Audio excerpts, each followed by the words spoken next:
γραφείο ξεκίνησε το 2014 στην Τίνο, κάνοντας πολύ απλά project, καμία σχέση με αυτό που έχουμε στο μυαλό μας σαν αρχιτεκτονικό γραφείο, grande, καταστάσεις κλπ.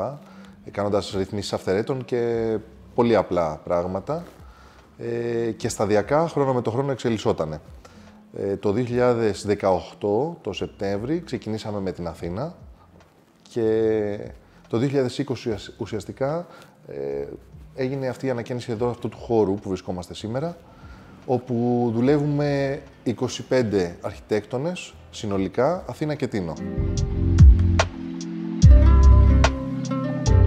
Παρότι υπάρχει αυτή η διπολικότητα, λειτουργούμε όλοι σαν μία ομάδα πάντοτε.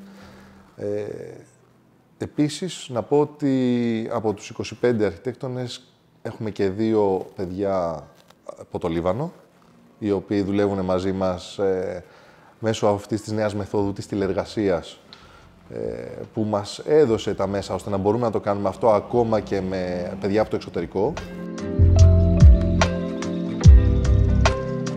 Γενικά ασχολούμαστε με έργα κάθε κλίμακας και θα έλεγα ίσως και κάθε τοποθεσία στην Ελλάδα προς το παρόν.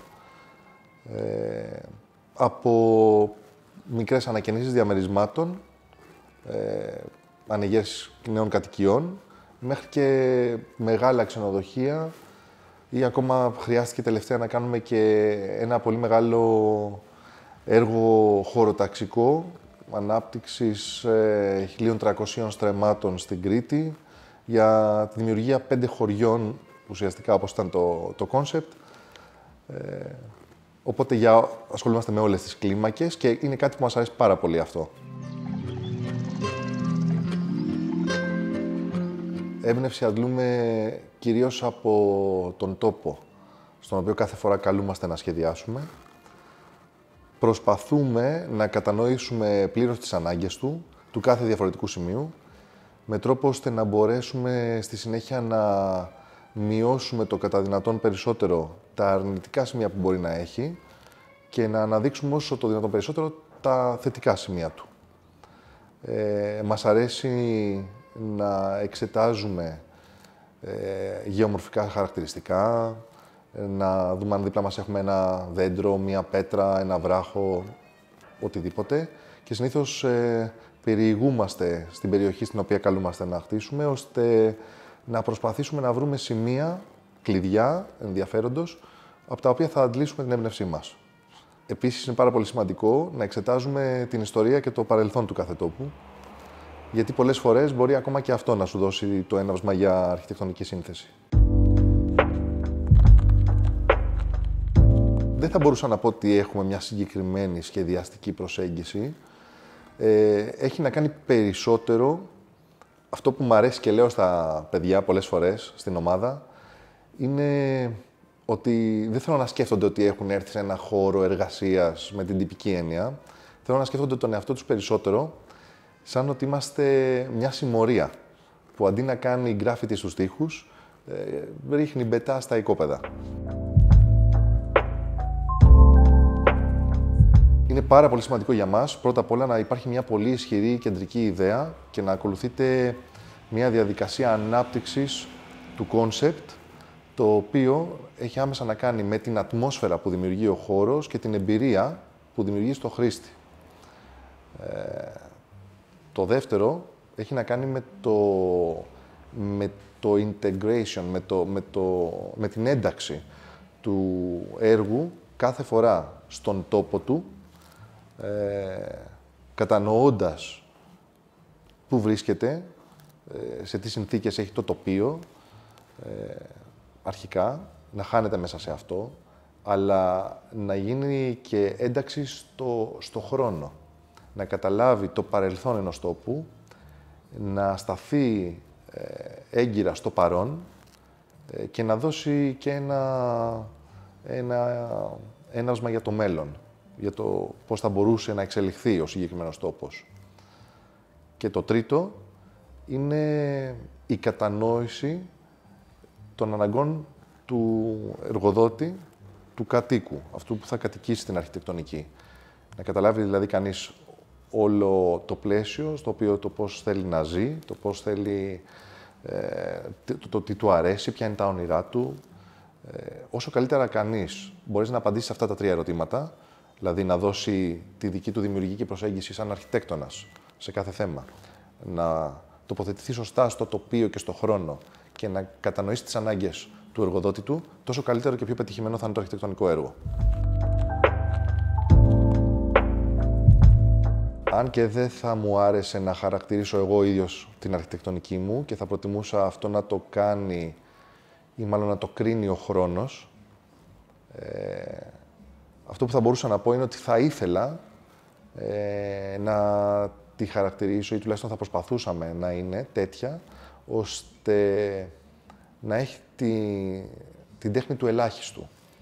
Δηλαδή, να μπορεί να κατανοεί και να περιγράφει με τον πιο απλό τρόπο και τον πιο περιεκτικό την κεντρική ιδέα που μπορεί να έχει κάθε φορά. Όταν βλέπεις το κτίριο, είτε το βλέπεις στα σχέδια των κατόψεων, των τομών ή το τελικό πραγματικό υλοποιημένο χώρο, θα ήθελα να μπορεί να το διαπνέει η αρχική κεντρική ιδέα.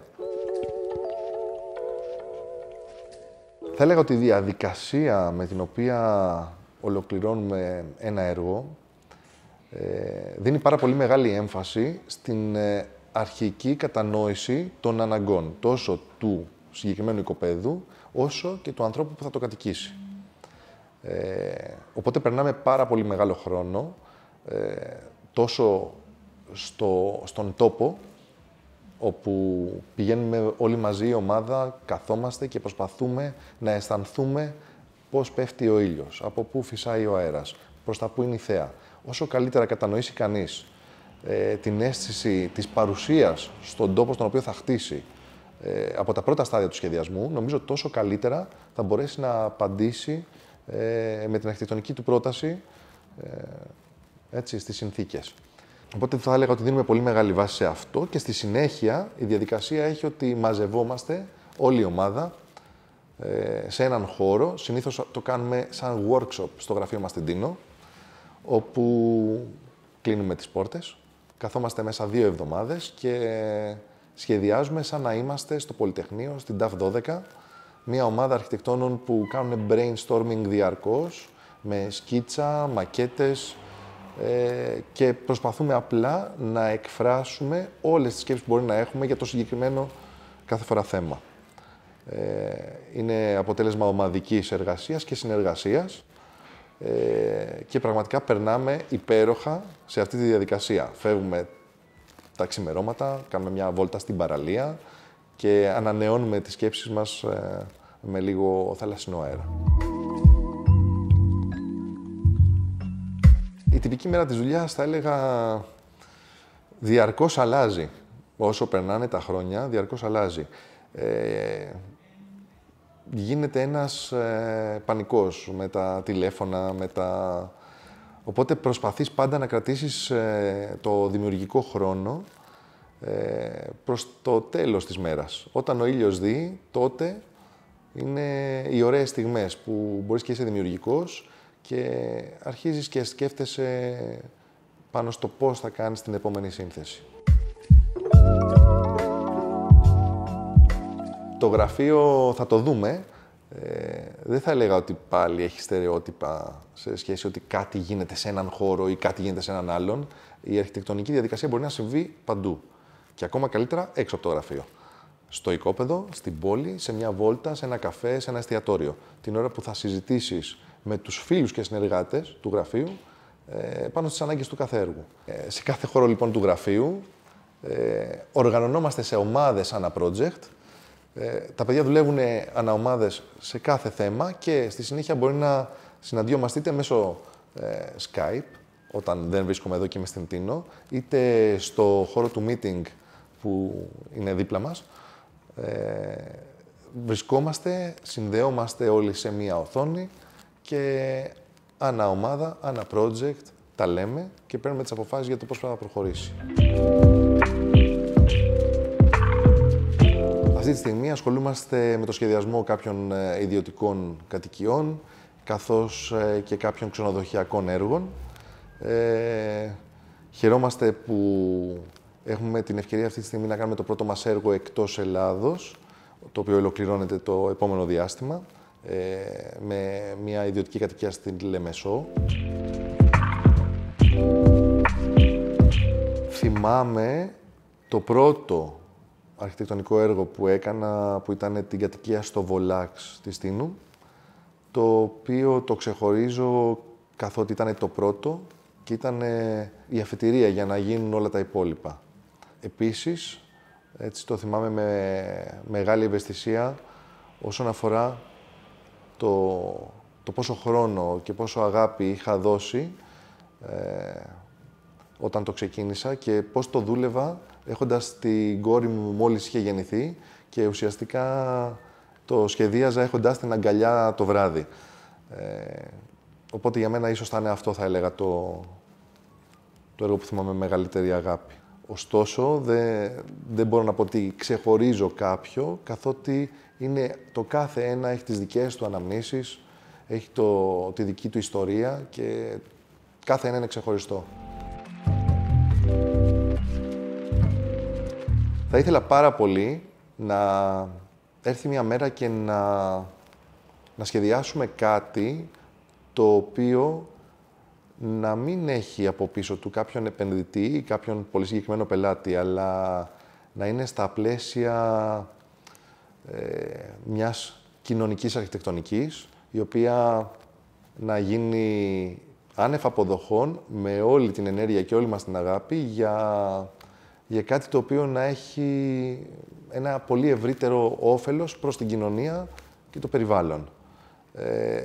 Ιδανικά θα ήθελα πάρα πολύ να μπορούσαμε κάποια στιγμή να κάνουμε ένα τόσο σημαντικό έργο και να το δούμε να υλοποιείται κιόλας και να έχει κάποια τόσο σημαντικά ωφέλη.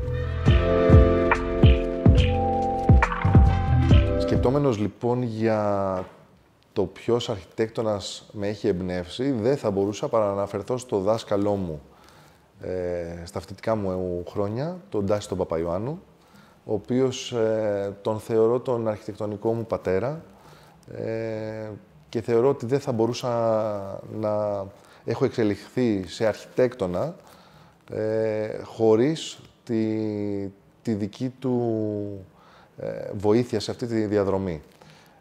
Θυμάμαι που έλεγε ότι ο δάσκαλος είναι αυτός ο οποίος γίνεται η γέφυρα για να περάσει ο μαθητής του απέναντι και μετά γκρεμίζεται και τον αφήνει μόνο του να σταθεί. Αυτό αισθάνομαι λοιπόν και θυμάμαι ότι έκανε ο Τάσης και για μένα και τον ευχαριστώ πολύ.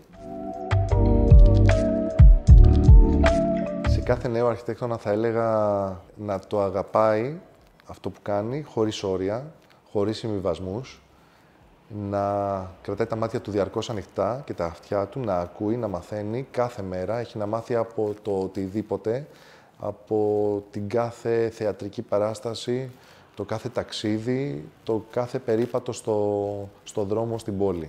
Έχει να μάθει από κάθε συνομιλία με άλλους αρχιτέκτονες και όχι μόνο.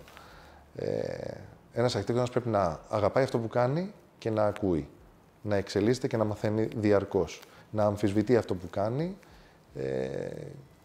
και να μην βάζει ποτέ κανόνες και όρια στη δημιουργία.